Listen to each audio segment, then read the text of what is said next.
I mean, honestly, what did we expect from the first game going into the series when we found this out yesterday that for some reason Joe Girardi wanted to start basically a bullpen game, going to Bailey Falter to start this game and pushing back Zach Eflin's start to tomorrow, which honestly doesn't make a lick of sense to me. It doesn't sound like, Zach Eflin's injured or anything like that. The way they made it sound like they just want to give their starters an extra day of rest. Well, that just means to me, when you're going into this game, basically committing to a bullpen game because Bailey Falter isn't going to go deep into the game regardless. He's going to go 4 or 5 innings max. You're just begging for a bullpen game right there against one of the best teams in baseball right now. Basically, probably the best team in baseball, the New York Mets. They've had your number the entire season, basically. And you're going into this huge series on the end of your road trip. You want to try to make some noise going into the series, you start with Bailey Falter.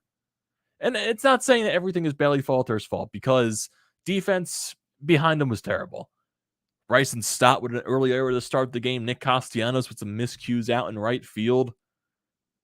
Just basically, slop basically the other way. Trying to throw a runner out second base, goes into center field. Eventually, a run will score after that. Just a lot of the walks, too. So many walks.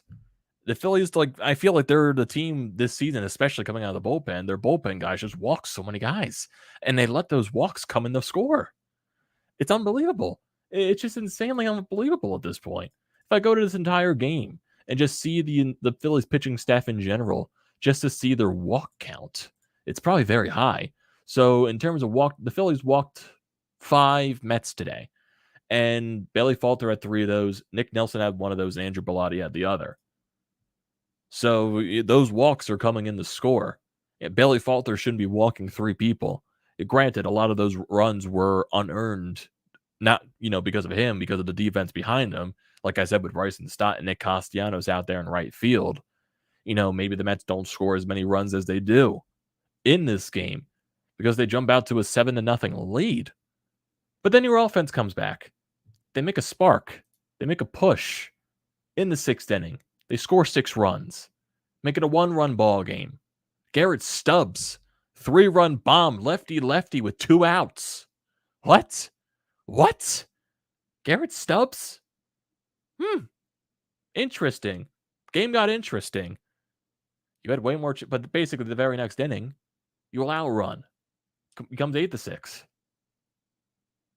And then your offense has chances the rest of the game. JT Realmuto, what was it, the 8th inning? Got a runner on second and third base. Pops up the foul territory with 2 outs. Can't bring home a run. Are you serious? After he lets a 3-0 pitch go right down the middle of the plate. And it's funny, too. There were so many situations that I've seen in this game where there were Phillies that, they go up in the count when they're like up 2-0, 3-0, and they come back and lose the count and eventually get out. But then when I'm watching Phillies pitchers out there, they get ahead 0-2 in the count, 0-1, all 1-2 or something like that. And then they fall behind the guy and walk him. That just can't happen. I'm watching one of the Nick Nelson at bats. I believe it was one of his last batters in this game, probably like around that 6th or 7th inning. Got in the count 0-2. And then he threw like 4 high fastballs that are like 2 of them were about to throw out Garrett Stubbs' shoulder. Like, seriously, you had to yank up there to catch them. I'm like, dude, what the hell happened in that bat? If the fastball ain't working, go to something else. Unbelievable. Unbelievable. This is what bothers me. Because one, with your sloppy defense was one of the reasons why you lost this game. And still, in my honest opinion, going to Bailey Falter, like basically admitting you're going to go to a bullpen game to start out this series, it just doesn't make sense. It does not make sense whatsoever just to go to a bullpen game. It just doesn't. And yeah, I'm going to be a little harsh on the offense. Yes, they scored 6 runs in the 6th inning to make it a 1-run ball game. But you had a lot of other chances later on in the game, too, to tie the ball game up, possibly even take the lead. And that 9th inning was just the worst approaches I've ever seen. Alec Boehm does get a hit, but Rhys Hoskins strikes out at 3-4 pitches. Bryce Harper swinging at everything. Nick Castellanos swinging at everything against Edwin Diaz. They said on the broadcast he's blown 2 out of his past 3 saves opportunities. So maybe you can get to him. Nope, you just swing at everything and let him get some easy strikeouts. So yeah, that's not the best, approach at the plate there in the 9th inning when you're down by 2. It's unbelievable at this point. You come back and make it a 1-run ball game. You give them a run automatically the next half inning. It just really bothers me going to Bailey Falter in this game. That just really I'm not sure if that was it's most likely Joe Girardi's decision. That's what I'm assuming, because the way they made it sound, they want to give their starters an extra day of rest. That's most likely a Joe Girardi decision. I know that on the post game report, they don't know who made this decision. They were saying, "Oh, is it John Middleton? Is it Dave Dombrowski? Joe Girardi?" Or all that. It's not John Middleton. He probably has no say in any of this of the way the pitchers and resting goes. Dave Dombrowski, he could have, but this really sounded like it was a Joe Girardi decision because of how the philosophy with all the bullpen guys, how he doesn't like to pitch bullpen guys after 2 days of use. So that's most likely the decision right there. I'm most likely thinking it's a Joe Girardi decision. That's basically the summary I'm coming to at this point. Joe Girardi, for some reason, wanted to go to a bullpen game, specifically starting Bailey Falter. It's literally just like, here, Mets, have the game. Take the first game of the series. We don't care. We don't care about this first game. That's what it felt like to me. It just does. When you want to come into the series after splitting the 4-game set with the Braves, honestly, a series that you should have won. Should have won. Not going to go back to that, though. You come into this huge series against the Mets, maybe try to catch some ground up, but you're hand-delivering them the first game by putting a bullpen game out there on the mound with Bailey Falter. Bailey Falter in this game, I'm not going to blame everything on Bailey. I'm not. Because the defense behind him was bad. Bottom of the first inning, Brandon Nimmo, it would have been it's just a routine ground ball. Routine ground ball to Bryce and Stott. Completely overfroze Rhys Hoskins. Dude, you got to make that play. You got to make that throw. You can't make it any more difficult than it needs to be. You can't be giving the Mets 3 bases. That just can't happen. That can't happen whatsoever. Marte then singles. Lindor walks. Alonso get the sac fly, makes it 1-0. Escobar hit the sac fly, makes it 2-0. Both of those were hit to Nick Castellanos. There were some troubles in the outfield with Nick Castellanos in this first inning. Some bad throws by him. Then Canna gets a single, makes it 3-0. And basically, it was like that for a little bit. You go to the bottom of the 3rd inning. Pete Alonso hits a 2-run shot after a Lindor leadoff walk. 5-0 ball game there. Go to the bottom of the 4th inning.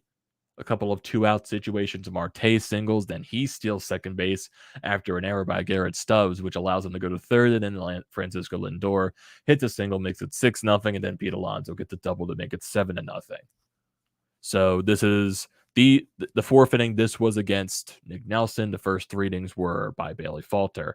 If we go to Bailey Falter's stat line in this game, only pitched 3 innings, allowed 4 hits, 5 runs. 2 of those were earned because of a lot of the errors in this game. 3 walks, 2 strikeouts, and the home run allowed to Pete Alonso on 82 pitches. So he's throwing 82 pitches in 3 innings? That can't happen. That can't happen. Regardless of who is on the mound, you got to go out there and perform. But still, it's really, seriously, you're just giving the Mets the game when you're throwing Bailey Falter out there on the mound.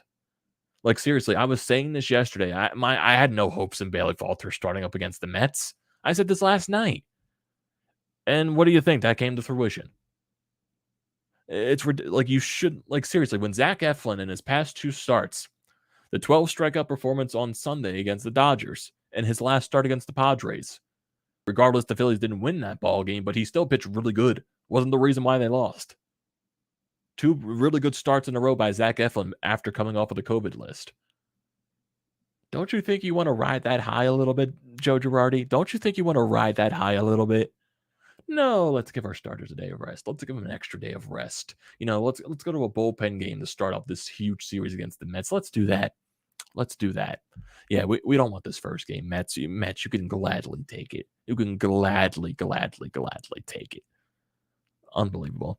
Absolutely unbelievable. But then you go to that top of the 6th inning where the Phillies, they make a lot of noise. Make it a 1-run ball game. Rhys Hoskins reached on an infield single. There was a throwing error, which allowed him to go to second base by Carlos Carrasco. Then Bone reached on an infield single. Hoskins went over to third base. Bryce Harper with an RBI single, make it a 7-1 ball game. Nick Castellanos with an RBI single, made it 7-2.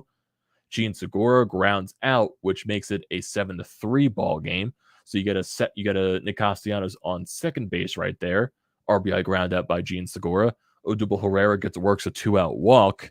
Mets decide to go to the bullpen there, go to lefty-lefty matchup on Garrett Stubbs. You're kind of questioning to yourself, should Joe Girardi, since they're bringing out a lefty, maybe bring out, JT Realmuto to face the lefty on the mound? He opts not to. Garrett Stubbs works in the count. 1-2 count, fouls off a pitch as well, and then he gets a hanging pitch right over the middle of the plate, and he crushes it in the Utley's corner, suddenly making it a 7-6 ball game. We're like, whoa, where is this? Where was this? Are the Phillies going to make a payback run, what the Mets did, a couple of weeks ago? Sadly, no. That is not the case. Yeah, they made it 7-6. I respect that. But then you go to the bottom of the sixth. Nelson comes out there, leadoff walk to Nito. Bilotti comes out. Nimmo doubles. So you get a second and third situation. Marte grounds out, which scores another run, makes it 8-6. Bilotti gets out of the rest of the inning, so no runs there. Go to the seventh inning. Rhys Hoskins could be a leadoff walk. And then nothing there. You had Rhys Hoskins on second base for Nick Castellanos. He grounded out. Go to the top of the eighth inning. Schwarber leads off with a walk. Gene Segura almost grounded into a double play, but he was safe at first because he hustled up there. Odubel Herrera doubles thanks to a drop ball by Brandon Nimmo in center field. So you get a second and third situation with 1 out. Garrett Stubbs strikes out swinging. And then JT Realmuto comes in to pinch hit for Bryson Stott. Seth Lugo comes in for the Mets. 3-1 count for JT. First 3 pitches of balls. Takes strike 1, which is right down the middle of the plate.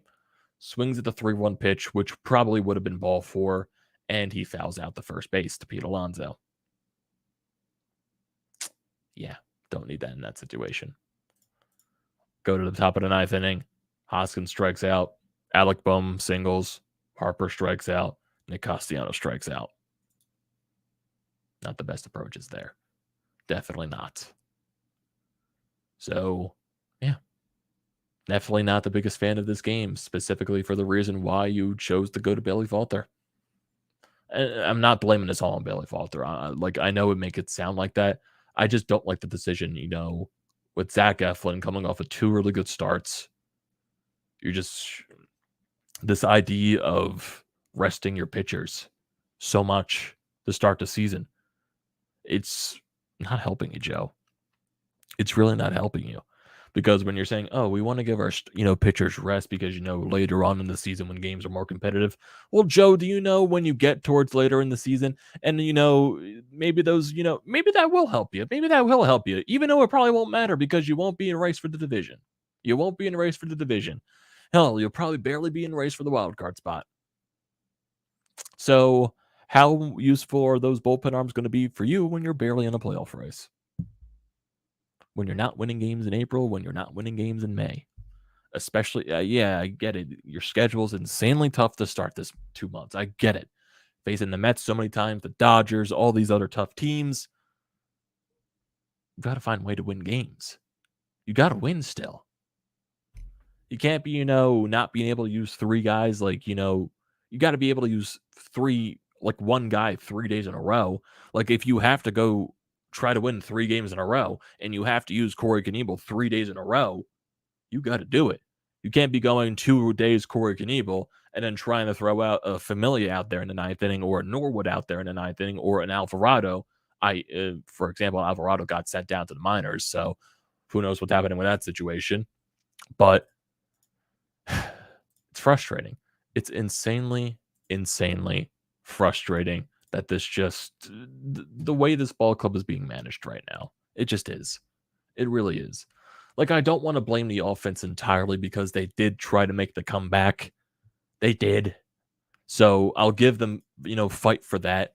But there were other chances in this game where really they could have tied it. But scoring 6 runs, making it a one-run ball game, that's more than enough that I can ask when you're down 7-0. It's really in the fact that when your starting pitching has been, your best thing about you this year. Honestly, the most surprising thing about you this year has been your starting pitching. Zach Wheeler has been really good. Aaron Nola has been really good. Kyle Gibson, hit or miss, but he's still a reliable guy. Zach Eflin in his past couple of starts have been really good. Really, the only disappointing guy has been Ranger Suarez. So I'm not sure what's going to happen with that situation. I know there's been some talks. Maybe they move Ranger Suarez back to the bullpen and stuff. But still, overall, starting pitching hasn't been your biggest issue. It's been your inconsistencies with the offense in the bullpen. And you take away your best hand at this point in your starting pitching and just hand deliver a game to the Mets, the first game of this series. I just don't like it. I don't like it whatsoever.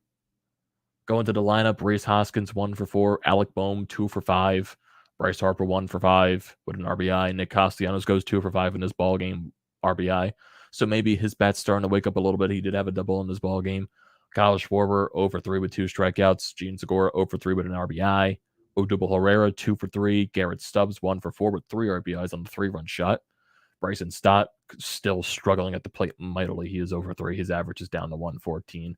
And who knows when Didi Gregorius comes back to the lineup. Most likely he will be, hopefully soon. Bryson Stott's most likely going to get sent down to AAA because this kid is just lost up here. I am not a Bryson Stott hater whatsoever. I'm a huge believer in this kid. But right now, he is not prepared for the majors. He is completely outmatched up here. Send him back down to AAA basically for the rest of the season at this point. If he finds the way to heat up for a really good stretch and he feels confident about himself, yeah, then you can call him up. But right now, this kid, he just isn't confident in himself up here. Didi Gregorius, I know there's a lot of hate towards Didi Gregorius, but right now, Johan Camargo and Didi Gregorius at shortstop most likely are your best possible options at this point. Because right now, Bryson Stott just isn't getting the job done. He looks not confident in himself right now, and he looks completely outmatched right now in the majors. Hopefully, if he eventually, when he does get sent down to AAA, hopefully he could find that spark like he did earlier on when he did get sent down and he was batting really good. Let him be down there. Let him gain that confidence. Let him wake his bat up. Let him, go on a really good stretch for a while down there. And then when you eventually need to call him up, then you call him up and hopefully something will happen. But right now, Bryson Stott just isn't, cutting it. JT in his only appearance went 0 for 1 in that pinch hit appearance. Runners in scoring position, the Phillies were 4 for 12. Looking at the rest of the pitchers, Nick Nelson, 2 innings pitched, 3 earned runs, 1 walk, 5 strikeouts. Bellotti, 1 inning pitched. Familia, 1 inning pitched. Brad Hand, 1 inning pitched. So,